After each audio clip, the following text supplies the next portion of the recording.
भाजप युवा मोर्चाचे पुणे जिल्ह्याचे अध्यक्ष वैभव सोलनकर यांनी ज्या अजितदादांचा अपघात होता त्या अपघाताविषयी एक अतिशय वेगळी शंका उपस्थित केली होती आणि ती शंका रोहित पवार यांच्या कारखान्यासंदर्भात होती। काल त्यांनी पत्रकार परिषद घेतली होती, त्याच्यामध्ये मुद्दा उपस्थित केला। त्याच्यानंतर मीडियामध्ये ह्याच्याबद्दल उलटसुलट चर्चाही सुरू झाली आणि ट्रोलिंगही सुरू झालं। त्या सगळ्या ट्रोलिंगला उत्तर देण्यासाठी वैभव सोलनकर यांनी आज पुन्हा एकदा एक पत्रकार परिषद घेतली आणि या निमित्ताने आपण पुन्हा एकदा आज त्यांच्याशी संपर्क साधणार आहोत। वैभवजी, तुम्ही ही जी पत्रकार परिषद आज या ठिकाणी घेतलेली आहे, तुम्हाला आज पुन्हा एकदा का घ्यावी लागली? नाही, आम्ही जो परवा दिवशी मुद्दा उपस्थित केला कारखान्याचा, त्याच्यानंतर रोहित पवारांच्या पोटामध्ये पोटशूळ उठला आणि मग आम्ही त्याच्या परत डीपमध्ये गेलो, आम्ही चौकशी केली तर रोहित पवारांच्या कारखान्यातून निघणारं प्रचंड मोठं प्रदूषण आहे हा असा आमचा पक्का दावा झाला। म्हणून आज आम्ही पत्रकार परिषद घेतली। रोहित पवारांचे काही बगलबच्चे ट्रोलिंग करायला लागले की हे असं झालं नाही, तसं झालं नाही, चौकशी कशासाठी आहे? मग रोहित पवार का घाबरतो चौकशी करायला?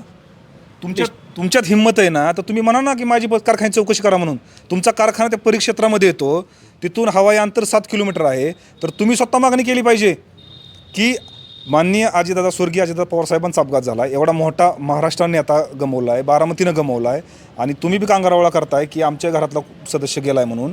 याचं दुःख आम्हाला आहे, सन्माननीय अजितदादा पवार साहेबांचा अपघात झालेला, आणि तुझ्या कारखान्यात जबाबदार आहे का याची आम्हाला चौकशी करायची, बाकी आमचा काहीच मुद्दा नाही।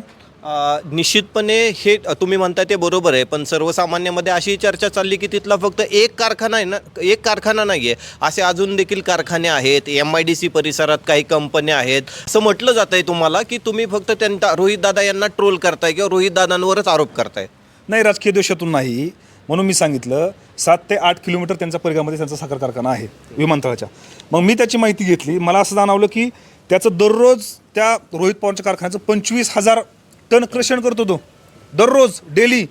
मग या तुलनेमध्ये अजून 3 कारखाने आहेत, माळेगाव आहे, सोमेश्वर आहे, छत्रपती साखर कारखाना आहे, याचं किती आहे? तर याचा अंदाजे 5, 6, 7, 8, 8च्या पुढे कुठलाही कारखाना नाही। हा 3-4 पट करतोय जास्त नफा कमावण्यासाठी, दुसरा याचा काही उद्देश नाही। मग जर 25,000 टन जर तो क्रशण करत असेल तर त्याच्यामधून किती प्रदूषण होत असेल याचा अंदाज लावला पाहिजे। हे करत असताना असंही म्हटलं जातं आहे की तुमच्या पाठीमागं तुमचा करता करविता धनी वेगळा आहे, तुम्ही कुणाच्या तरी सांगण्यावरून ह्या सगळ्या गोष्टी करत आहात, काय म्हणायचं याविषयी? रोहित पवार माझा करता करवता धनी मी स्वतःच आहे, मी स्वतःच प्रश्न उपस्थित केला आहे आणि याच्यानंतर सुद्धा हा एकदा स्वर्गीय अजितदादा पवार साहेबांच्या अपघाताचा अहवाल येऊ द्या, त्याच्यानंतर आता बोलणं योग्य नाही, पण त्याच्यानंतर तुझ्या कारखान्याचे किती प्रकरणं बाहेर काढतो तू फक्त बघत राहा। आरोग्यावरती परिणाम लोकांच्या करतो, लोकांचे काटे मारतो शेतकऱ्यांचे, आणि तो आम्हाला शिकवतो का? नंतर आम्ही बघू त्या कारखान्याचे किती प्रकरणं बाहेर काढायची।